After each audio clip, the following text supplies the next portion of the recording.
But how do you choose joy when faced with the realities of life? How do you choose joy when you get laid off from work? How do you choose joy when the chemotherapy doesn't work like you thought it was going to work? How do you choose joy when you don't know how or if you're going to be able to pay the bills next month? Like it sounds good and it sounds biblical. My only question, though, is, does it work? Does it work? And listen, I think our answer to that really depends on our definition. Listen, I want to share with you a definition that I believe is going to set some of you free today.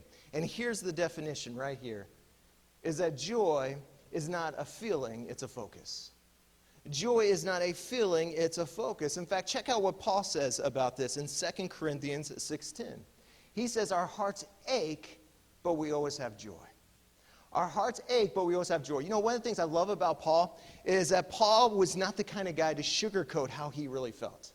Like he wasn't blind to his pain. He wasn't trying to pretend that his pain was somehow less than it really was.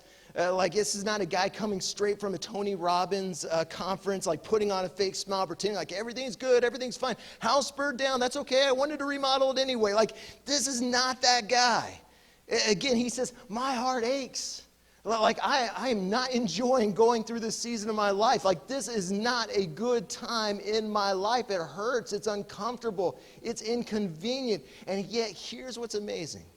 Here's what's amazing about these words, that even in spite of his circumstance, even in spite of his imprisonment, even in spite of his pain, he's still able to say, I found joy.